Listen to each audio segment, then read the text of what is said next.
कि आपको पिछले वीडियो में बताया गया है प्रेजेंट कंटिन्यूअस टेंस के बारे में। अब बात करेंगे प्रेजेंट परफेक्ट टेंस के बारे में। ठीक है, सबसे पहले होता है कि इसकी आइडेंटिफिकेशन, पहचान कि पहचाने कैसे ये जो प्रेजेंट परफेक्ट टेंस है। तो वाक्य के अंत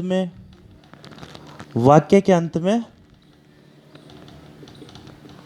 चुका है, चुकी है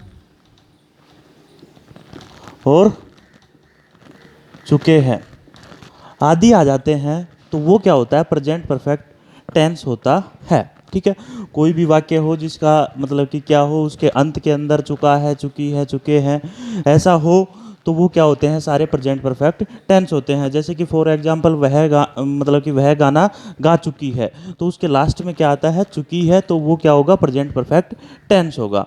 अब मेन बात आती है जिस तरीके से और जो टेंसेस थे उसी की तरीके से इसके भी मतलब कि क्या है कि सिंपल सेंटेंस फॉर्मेशन करते हैं।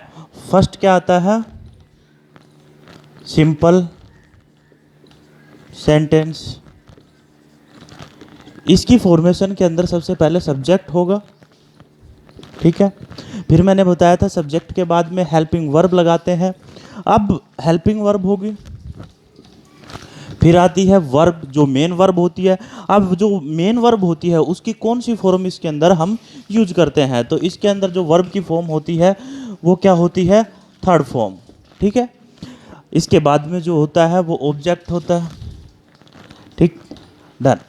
अब मेन बात ये आती है कि इसके अंदर हेल्पिंग वर्ब कौन कौन सी होती है। Helping verb present perfect tense के अंदर जो होती है वो होती है हैज और हैव। ठीक है, हैज और हैव होती हैं इसके अंदर जो मतलब कि हेल्पिंग वर्ब होती हैं जो सब्जेक्ट के बाद में लगाई जाती हैं किसी भी सेंटेंस के अंदर। अब हैज किसके साथ लगाया जाता है, हैव किसके साथ लगाया जाता है, ये पता करेंगे। जो हैज है वो किसके साथ लगाया जाता है, जितने भी सिंगुलर नाउन्स होते हैं, जितने भी क्या होते हैं, सिंगुलर नाउन्स होते हैं, या फिर ही, सी, इट एटसेट्रा, इनके साथ में क्या लगता है, हैज का प्रयोग किया जाता है। हैव का प्रयोग किसके साथ में किया जाता है, जितने भी जो प्लूरल नाउन्स होते हैं, प्लूरल नाउन्स होते हैं, या फिर आई, वी, यू, दे एटसेट्रा, इसके साथ में हम किसका प्रयोग करते हैं, हैव का। ठीक है, तो सिंपल सेंटेंस के बारे में हमें पता चल गया है कि सब्जेक्ट होता है, फिर हेल्पिंग वर्ब होती है हैज हैव, फिर वर्ब की थर्ड फॉर्म लगाई जाती है और फिर लास्ट में क्या लगाया जाता है, ऑब्जेक्ट लगाया जाता है। फॉर एग्जाम्पल, वह गाना गा चुकी है। ठीक है, अब इसके बारे में जब क्या है कि ये जो लास्ट में देखते हैं कि चुकी है, इसका मतलब प्रेजेंट परफेक्ट टेंस है। ठीक है, अब ये हो गया इसके अंदर सब्जेक्ट, ऑब्जेक्ट, और ये क्या है, मेन वर्ब, और जो हेल्पिंग वर्ब इसके अंदर लगेगी। तो गा चुकी है इसका मतलब क्या है, ये सी, इसके बाद में सी के साथ में क्या लगेगा, सी हैज, वर्ब की थर्ड फॉर्म संग ए सॉन्ग, वह गाना गा चुकी है। ठीक है, ये सिंपल सेंटेंस फॉर्मेशन है जिसके द्वारा हमें पता चलता है कि प्रेजेंट परफेक्ट टेंस के अंदर सिंपल सेंटेंस फॉर्मेशन कैसे होती है।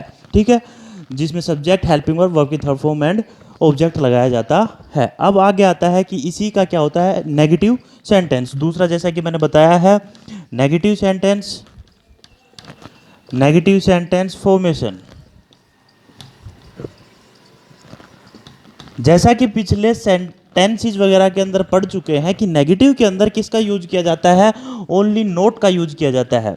और जो नोट है जो हमें नकारात्मक के बारे में बताता है, और ये जो नोट है ये किसके बाद में यूज करते हैं, हम हमेशा किसके बाद यूज करते हैं, जैसे जहाँ हेल्पिंग वर्ब होती है तो वहाँ तो क्या होता है कि मतलब कि सब्जेक्ट के बाद में यूज हो जाता है, और जब हेल्पिंग वर्ब है तो उसके बाद में हम किसका यूज करेंगे, नोट का यूज करते हैं। ठीक है, तो इसकी जो मतलब कि नेगेटिव सेंटेंस फॉर्मेशन होगी उसके अंदर नोट का यूज किया जाएगा।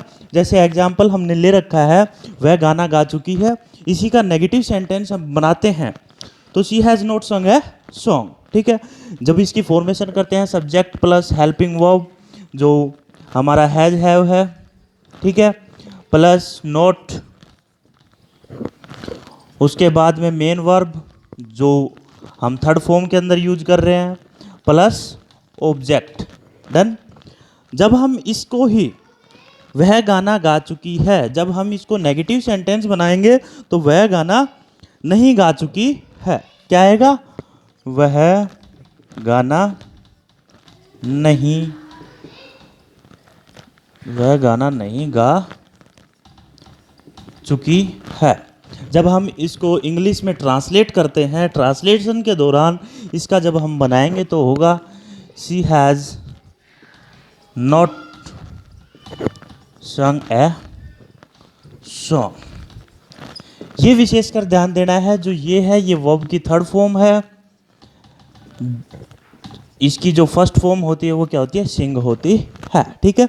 गाना गाना जिसको बोला जाता है वो सिंग होती है, उसकी थर्ड फॉर्म इसके अंदर हम यूज की जाती है। अब दो जो फॉर्मेशन है, सिंपल सेंटेंस फॉर्मेशन और नेगेटिव सेंटेंस फॉर्मेशन, ये हम पढ़ चुके हैं। इसके बाद में जो तीसरी आती है वो आती है interrogative sentence formation. Interrogative sentence कौन कौन से होते हैं, ठीक है। अब आता है इंटेरोगेटिव सेंटेंस, ठीक है। इंटेरोगेटिव सेंटेंस, जैसा कि मैंने पहले बताया था कि इंटेरोगेटिव सेंटेंस का मतलब होता है किसी भी चीज़ को इंटेरोगेट करना, क्वेश्चन पुटअप करना। तो इसके अंदर हमें क्या करना है? कोई भी क्वेश्चन पुटअप करना है। किसी भी सेंटेंस को हम क्वेश्चन के अंदर बदलते हैं तो इसके अंदर क्या होता है? जो हेल्पिंग वर्ब होती हैं वो क्या होती हैं? सब्जेक्ट से पहले आ जाती हैं।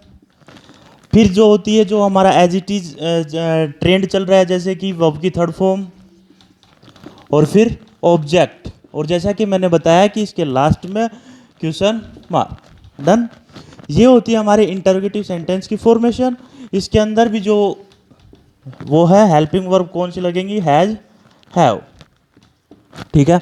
जैसा कि एग्जाम्पल हमने ले रखा है, जो हमने सिंपल सेंटेंस का एग्जाम्पल लिया था, वह गाना गा चुकी है। अब इसको इंटेरोगेट करना है, इसको पर्सनवाचक मतलब कि वाक्य के अंदर बनाना है। तो इसके अंदर हम क्या करेंगे? क्या वह गाना गा चुकी है। डन। ये हो जाएगा इसका इंटेरोगेटिव सेंटेंस। अब इसको जब हम इंग्लिश के अंदर ट्रांसलेट करते हैं तो उस दौरान क्या होता है? जो हमारी हेल्पिंग वर्ब है, जहां हमने हैज लगाया था तो हैज सबसे पहले आ जाता है सब्जेक्ट से पहले, उसके बाद में सब्जेक्ट आता है सी। अब इसके बाद में जो हमने बताया वर्ब की थर्ड फॉर्म, जो हमने बताया था sung a song. Done. Question mark. ये हो जाता है interrogative sentence. And then last जो आता है वो होता है इंटेरोगेटिव नेगेटिव सेंटेंस। जो इसका लास्ट पॉइंट होता है वो क्या होता है? इंटेरोगेटिव नेगेटिव सेंटेंस, ठीक है। जिसके अंदर इंटेरोगेट भी करता है पर्सन, मतलब कि जो प्रश्नात्मक जो वाक्य है वो भी बनाना है, पर उसके अंदर किसका यूज करना चाहिए? नेगेटिव। किसका यूज करना चाहिए? नोट का। तो अब नोट का जो यूज होता है, वैसे हमने देखा कि हेल्पिंग वर्ब के बाद में होता है। जैसे हमने पहले नेगेटिव सेंटेंस बनाया, उसके अंदर देखा था कि जो नोट का यूज होता है वो हेल्पिंग वर्ब के बाद में होता है। बट यहाँ जो इंटरोगेटिव नेगेटिव सेंटेंस के अंदर क्या होता है? जो नोट का यूज होगा वो सब्जेक्ट के बाद में होगा। किसके बाद में होगा? सब्जेक्ट के बाद में। सब्जेक्ट के बाद में कैसे होगा? जैसे कि हमारी जो हेल्पिंग वर्ब है has, have plus subject plus not, ठीक है, प्लस वर्ब की थर्ड फॉर्म और प्लस ऑब्जेक्ट और and then last question mark, ठीक है। ये फॉर्मेशन किसकी हो जाती है? इंटरोगेटिव नेगेटिव सेंटेंस की, प्रेजेंट परफेक्ट टेंस के लिए, ठीक है। जैसा कि जो भी एग्जाम्पल हमारा स्टार्टिंग से चल रहा है उसी को जब हम चेंज करते हैं, तो जब इसको इंटरोगेटिव नेगेटिव सेंटेंस के अंदर चेंज करते हैं तो क्या वह गाना गा चुकी है, ये तो हमारा इंटरोगेटिव सेंटेंस है। इसको इंटरोगेटिव नेगेटिव सेंटेंस में बदलते हैं तो क्या होता है? क्या वह गाना नहीं गा चुकी है। क्या वह गाना नहीं गा चुकी है।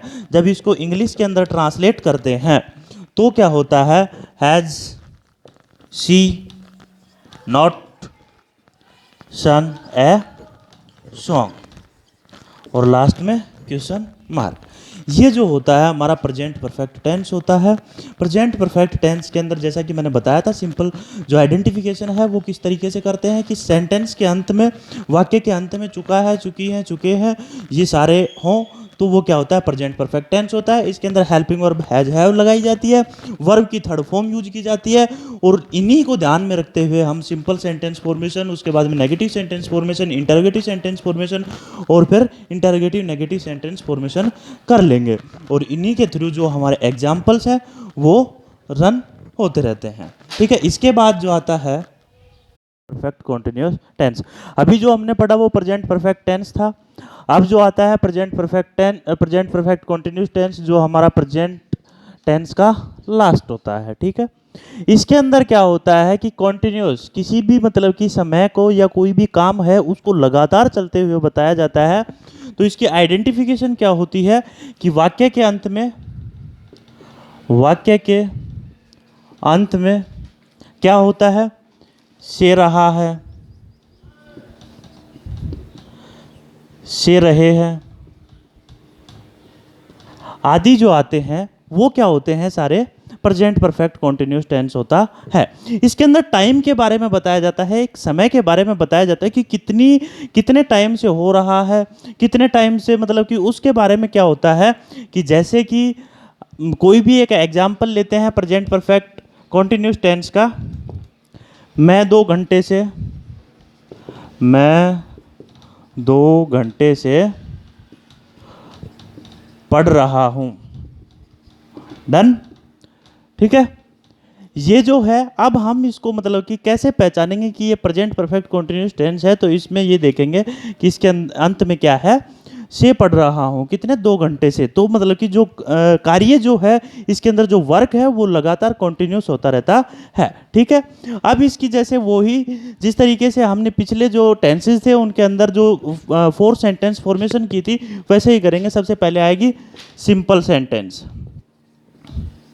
सिंपल सेंटेंस जैसा कि पहले बताया गया है, सबसे पहले सब्जेक्ट के बाद में इसके अंदर क्या किया जाएगा, हेल्पिंग वर्ब। ठीक है, हेल्पिंग वर्ब लगाने के बाद में हम इसके अंदर मेन वर्ब लगाएंगे, और मेन वर्ब को कहाँ से चेक करेंगे, कॉन्टिन्यूस से। तो इसके अंदर जो होगी वो क्या होगी, वर्ब की फर्स्ट फॉर्म। ठीक है, प्लस जो टेंस हमें कंटिन्यूस लगातार के बारे में बता रहा है, किसी भी समय को, कार्य को लगातार होना दर्शाया जाता है, तो उसके अंदर हम आईएनजी। ठीक है, उसके बाद में यहाँ जो लगाया जाता है वो क्या होता है, सीन्स या फिर फॉर प्लस ऑब्जेक्ट। ठीक है, अब एक बात होती है कि इसके अंदर सीन्स और फॉर क्यों लगाया जाता है। ठीक है, हेल्पिंग वर्ब इसके अंदर क्या होती हैं, हैज बीन और हैव बीन। जैसा कि प्रेजेंट परफेक्ट टेंस के अंदर देख चुके थे कि हैज किसके साथ लगाया जाता है और हैव किसके साथ लगाया जाता है, उसी बेसिस के ऊपर हैज बीन हैव बीन लगाया जाता है। जो हैज है वो ही, सी, इट एंड जितने भी मतलब कि सिंगुलर नाउन्स होते हैं, सिंगुलर नाउन्स के साथ में लगाया जाता है। डन। और हैव बीन होता है ये आई, वी, यू, दे और प्लूरल नाउन्स के साथ में लगाया जाता है। ठीक है, ये तो हेल्पिंग वर्ब का मतलब कि क्या है, हमने ये सीख लिया कि ये किसके साथ लगाया जाएगा, ये किसके साथ में लगाया जाएगा। अब मेन बात आती है कि सीन्स और फॉर। ठीक है, सीन्स और फॉर 2 चीज़ें होती हैं, एक तो पॉइंट ऑफ टाइम और एक होता है पीरियड ऑफ टाइम। ठीक है, एक क्या होता है, पॉइंट ऑफ टाइम और एक होता है पीरियड ऑफ टाइम। ठीक है, अब इन दोनों के अंदर फर्क क्या होता है कि पॉइंट ऑफ टाइम जिसके अंदर पॉइंट के बारे में बताया जाता है कि 2 o'clock।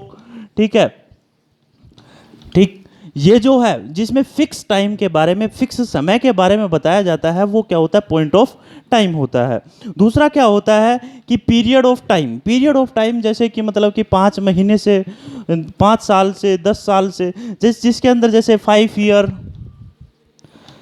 जिसके अंदर हमें पता नहीं होता कि कौन से 5 ईयर है, कौन से क्या है, तो वो जो टाइम है उसके बारे में हम क्या बोलते हैं, पीरियड ऑफ टाइम। ठीक है, अब मेन बात आती है कि सीन्स किसके लिए लगाया जाता है और फोर किसके लिए यूज किया जाता है। सीन्स जो है वो पॉइंट ऑफ टाइम के लिए यूज किया जाता है और जो फोर है वो पीरियड ऑफ टाइम के लिए यूज किया जाता है। तो जो पॉइंट ऑफ टाइम है इसके लिए हम क्या यूज करेंगे, सीन्स। फॉर एग्जाम्पल जैसे कि सीन्स 1920, मतलब कि 1920 से कुछ भी हो रहा हो, कोई भी कार्य हुआ हो, तो उसके लिए हम क्या लगाया जाता है, सीन्स लगाया जाता है।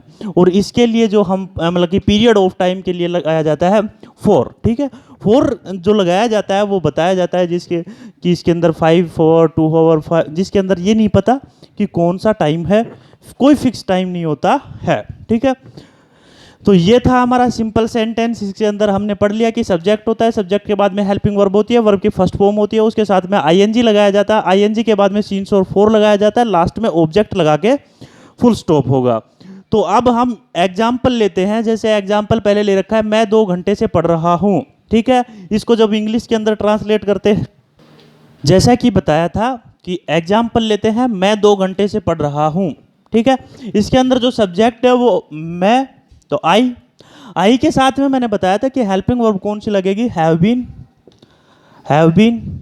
ठीक है, अब इसके अंदर फिर मतलब कि क्या होगी, वर्ब की फर्स्ट फॉर्म रीड, फिर आईएनजी रीडिंग। मैं 2 घंटे से पढ़ रहा हूं, इसके अंदर कोई बुक वगैरह का जिक्र नहीं किया गया है, तो हम क्या करेंगे, I have been reading for 2 hours. ठीक है, मैं 2 घंटे से पढ़ रहा हूं। कौन से 2 घंटे से, सुबह के 2 घंटे से, शाम के 2 घंटे से, वो हमें नहीं पता है, इसलिए हमने किसका यूज किया गया है, फोर का यूज किया गया है। आई के साथ में क्या यूज होती है, हेल्पिंग वर्ब हैव बीन होती है। ठीक है, ये सिंपल सेंटेंस फॉर्मेशन थी। इसके बाद में जो आती है हमारे पास में क्या आती है, negative sentence formation. Negative sentence formation,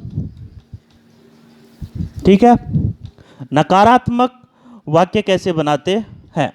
नकारात्मक वाक्य के अंदर मैंने बताया था कि नोट का यूज होता है, और नोट का यूज किसके बाद में होता है, हेल्पिंग वर्ब के बाद में होता है। बट इसके अंदर क्या है ये देखने हैं, सबसे पहले सब्जेक्ट, उसके बाद में जो हेल्पिंग वर्ब है। अब इसके अंदर जो हेल्पिंग वर्ब लगती है वो हमारी हैज बीन और हैव बीन लगती है। ठीक है, जो इसके अंदर नोट का यूज किया जाएगा, वो नोट का यूज किनके बीच में किया जाएगा, हेल्पिंग वर्ब के बीच में किया जाएगा, कि हैव नॉट बीन और हैव नॉट बीन। ठीक है, जो नोट का यूज किया जाएगा वो हैज हैव के बीच में किया जाएगा, जो हमारे ये है। तो इसके अंदर क्या करेंगे, जैसे हम फॉर्मेशन करते हैं, तो subject plus has have plus not plus been. ठीक है, फिर वर्ब की फर्स्ट फॉर्म प्लस आईएनजी, उसके बाद में जो हमारा है सीन्स या फोर। ठीक है, और उसके बाद में ऑब्जेक्ट। डन, ये है हमारे नेगेटिव सेंटेंस की फॉर्मेशन। जो हमने एग्जाम्पल ले रखा है, मैं 2 घंटे से पढ़ रहा हूँ, इसको नेगेटिव के अंदर ट्रांसलेट करते हैं कि मैं 2 घंटे से नहीं पढ़ रहा हूँ, तो उसका कैसे किया जाएगा, I have not been reading for 2 hours. ठीक है, ये हमारा क्या हो जाता है, नेगेटिव सेंटेंस हो जाता है। नेगेटिव सेंटेंस के बाद में कौन सा सेंटेंस आता है, इंटरोगेटिव सेंटेंस आता है। क्या आता है, इंटरोगेटिव सेंटेंस।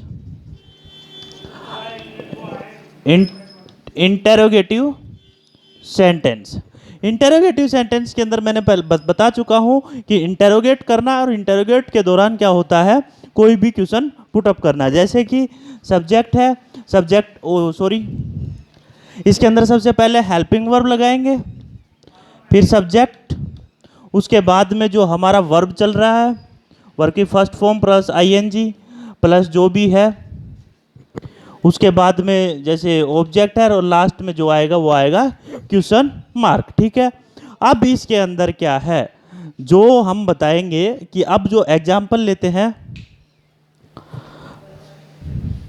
जो इसके अंदर एग्जाम्पल लेते हैं वो होगा अब आगे। इंटरोगेटिव सेंटेंस का जो एग्जाम्पल है वो यही लेते हैं। इसके अंदर क्या होगा, क्या मैं 2 घंटे से पढ़ रहा हूँ, तो इसमें जो आएगा, जब हम इसको इंग्लिश में ट्रांसलेट करते हैं तो सबसे पहले होगा have I have been.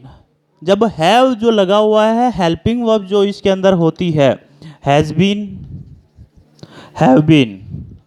Interrogative sentence बनाने के दौरान हम क्या करते हैं, सब्जेक्ट जो होता है वो इन दोनों के बीच में आ जाता है। Have I been reading for 2 hours, ठीक है, ये होता है हमारा। और लास्ट में क्वेश्चन मार्क, ये जो होता है ये हमारा इंटरोगेटिव सेंटेंस होता है। एंड देन लास्ट जो होता है वो इंटरोगेटिव नेगेटिव सेंटेंस होता है। इंटरोगेटिव नेगेटिव सेंटेंस जिसके बाद में जो आपका टेंस है वो खत्म हो जाएगा, जो प्रेजेंट टेंस होता है वो आपका कंप्लीट हो जाएगा। इंटरोगेटिव नेगेटिव सेंटेंस के दौरान क्या होता है कि इसके अंदर इंटरोगेट क्वेश्चन भी पुटअप करना है और नोट का भी यूज करना है, ठीक है। नोट का भी यूज करना है और इंटरोगेट क्वेश्चन भी बनाना है। तो जैसे ये जो हमने इंटरोगेटिव सेंटेंस का जो एग्जाम्पल लिया है, इसके अंदर क्या करेंगे, ये तो जो हमारी हेल्पिंग वर्ब हो जाती है, फिर सब्जेक्ट आता है, फिर बीन लगा होता है, फिर रीडिंग फॉर 2 आवर्स। इसके अंदर मात्र एक किसका यूज किया जाता है, नोट का यूज किया जाता है। Have I been not reading for 2 hours, ठीक है। जो एग्जाम्पल इसका होगा वो क्या होगा, have I been not reading for 2 hours, ठीक है। और लास्ट में क्वेश्चन मार्क, डन। ये जो होता है ये लास्ट है, यहाँ हमारा जो प्रेजेंट टेंस होता है वो कंप्लीट हो जाता है। प्रेजेंट टेंस के बाद में अब आपको नेक्स्ट वीडियो के अंदर पास्ट टेंस के बारे में बताया जाएगा।